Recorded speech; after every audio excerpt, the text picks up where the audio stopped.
Hey everyone, thanks for being here. It's springtime and the Harley demo trucks are out and about making their weekend stops.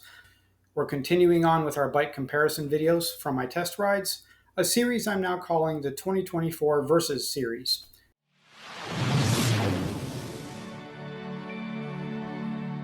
You can view the full series here. I also invite you to subscribe and hit those like and notification buttons if you enjoy the video. I'd appreciate that. For those of you who have been following the series, you might want to use the chapter links below to skip to the review. The next couple of minutes of intro are going to sound a little familiar. For those who haven't seen any of the comparison videos yet, there's something very important to be aware of if you choose to check out one of these demo weekends. When you're a rider with at least some level of experience, these rides can be a bit of a challenge depending on the other riders in front of you. Some of them can be new and are still afraid of the bikes or are a little unsure of themselves, which can slow things down. I think one of my pet peeves is people who slow way down on the corners so that they don't have to lean the bike very much. Part of the challenge is that you're riding different styles of bike every time. Some have mid controls, some have forward controls, a couple of them have heel toe shifters. On some the clutch engages right away, on others it doesn't engage until it is almost fully released. So it can be challenging to go from bike to bike. Each one has a different feel. But still, if you're not going to lean your bike, then maybe you should be on a trike or something. That's just my opinion. Let's talk about the bikes that are available to ride this year on the demo weekends. We have the Nightster Special, the Sportster S, the Pan America Special and the CVO Pan America, the Street Bob, Fat Boy, Lowrider S and Lowrider ST, Breakout, Heritage Classic, Road King Special, Street Glide, Road Glide Limited, Ultra Limited, CVO Street Glide, CVO Road Glide ST, and the Road Glide 3 Trike. Here in PA, three-wheel motorbikes require a special license, so the Road Glide 3 is being set aside in case anyone who has a trike license comes in to ride. The bikes that are not in the lineup are the Nightster Standard, Softail Standard, CVO Road Glide, the Freewheeler and Tri-Glide Ultra trikes, and of course the Hydro Glide, which is the icon bike of the year. The only two bikes I did not ride this spring were the two Pan America bikes. Short Legs McShorty Pants over here, with his 29-inch inseam, didn't feel like dealing with the 31-inch seat height on these bikes, at least not without some practice on a taller bike, which I'm not sure when that's going to happen. On my last ride, I compared the Road Glide Standard with the CVO Road Glide ST.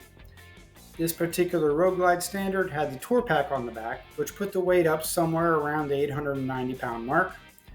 I had never ridden a bike that heavy before, so I was a little nervous. It ended up not being any more of a challenge than the other big bikes. So I figured if I could ride that one, I might as well go up to the biggest, baddest touring bikes that Harley has. So I rode the Harley Ultra Limited and the Road Glide Limited. The Ultra Limited weighs in at 917 pounds, and the Road Glide Limited weighs in at 932 pounds, with the heavier fairing on the front. Both have the 114 engine rated at 122 foot-pounds of torque and 93 horsepower. There's a certain amount of intimidation that comes when looking at these bikes when you're a newer rider like me.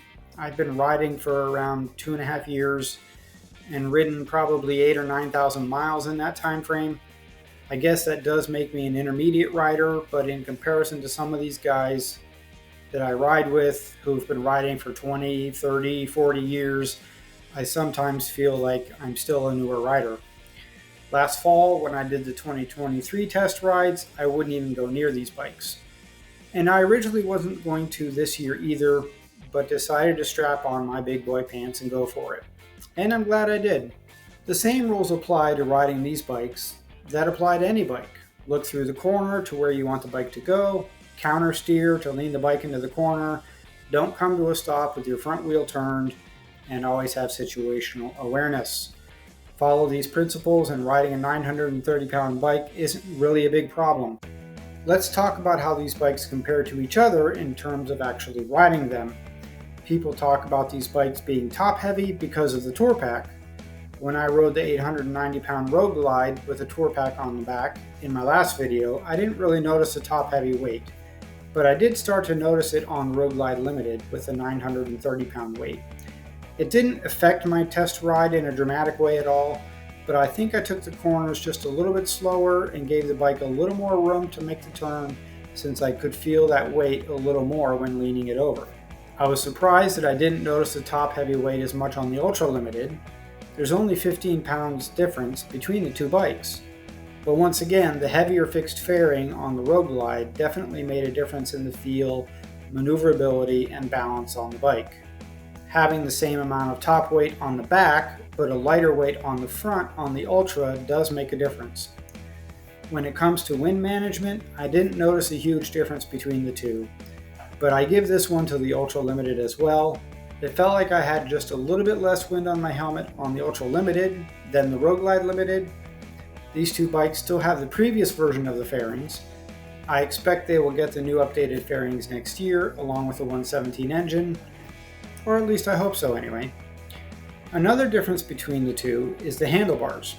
It's hard to tell from the pictures, but the Road Glide Limited bars have a little more pullback on them. That is to say, they're more angled than the bars on the Ultra Limited.